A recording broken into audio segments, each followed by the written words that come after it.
So I started similar to Peter. We all have aspirations: make your business bigger, make it better, make it badder, all this other stuff. Exactly like I assume many of you, if you've listened to the podcast, you've heard me say those things before, so that's nothing new. And um, I have some units that I need to move. So that's number one.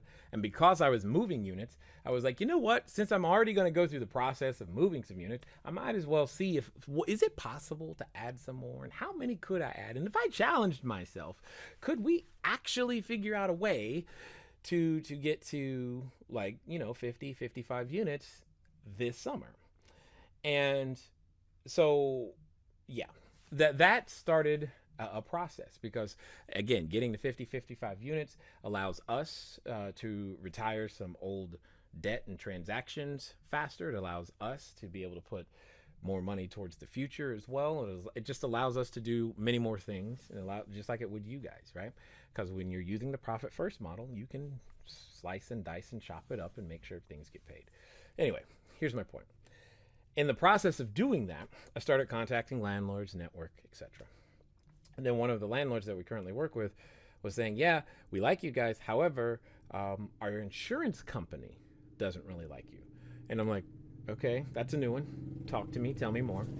And long story short, they do rehabs and holds. They rehab, 10, 20 unit, 25 unit apartment buildings. And we like, yeah, we'll take the whole thing. So we make really good partners in that sense. But the insurance company had issue because of the use case, because again, to the insurance company, we represented a greater level of risk. Okay. And they had issued the landlord a cancellation. They then told us, which then put on hold future transactions. Now we're working through that today, but because that was one of three things that they had issues with. Anyway, but we're working through that, and I suspect we'll be able to definitely overcome the insurance and one of the other two challenges. But what it came down to is that in the process of resolving this, what happened is that we had a guest who had, we had a guest who, while they were there in the room, the carbon monoxide detector that we had installed. Now, again, what code requires is one thing, and as many of you know, I don't find that adequate. I just don't find that adequate. So we do more than what code requires. And because we did more than what code requires, when the CO detector went off, the fire department was there within 9 minutes. We had video of the thing from top to bottom. We knew exactly what happened. Okay. The guest was taken care of. They got their refund, blah, blah, blah. Long story short.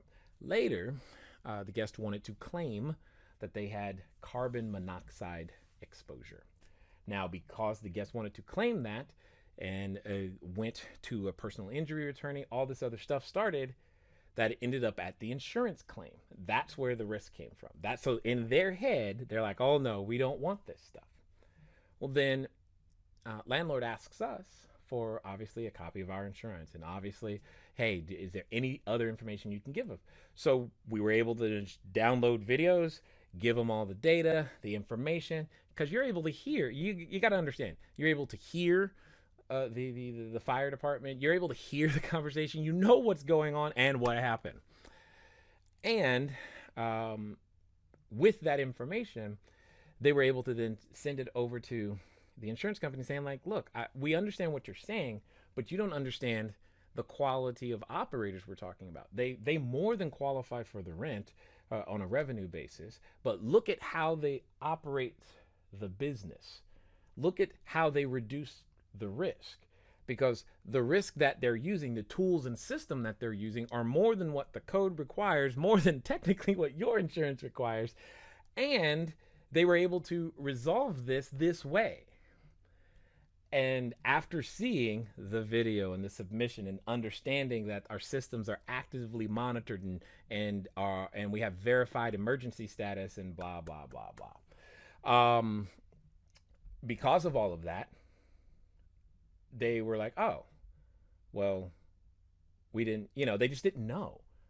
But again, if we didn't have all of those things easily available, totally cataloged, dated, time stamped, And we didn't have to wait. And again, because again, it's all hardwired, no batteries, all just all the stuff was easily accessible for us. It totally saved the situation with the insurance policy, which again I hadn't considered before. I just like, oh wow, that's neat.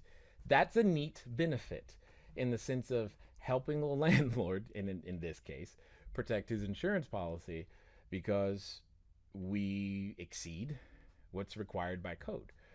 And I was like, cool. And now again, it's not like we were trying to exceed what was required by code. We're just doing what I've always felt like I said to you guys, what I feel is right. And through that process, this is what just manifested. So I wanted to share it with you guys because I know you're out there doing the same thing. And hopefully you're not trying to take shortcuts because there seem to be more benefits than originally thought, which is great. And I just want to make sure I just like, wow, that's just neat. And I wanted to make sure that everybody knew it. So hopefully that helps in some way, shape, or form. If you like information like this, go ahead and hit that like button because that tells YouTube that more entrepreneurs see us, and definitely hit the subscribe button and notification bell so that the next time we publish more quality content like this, you can be a part. Thanks.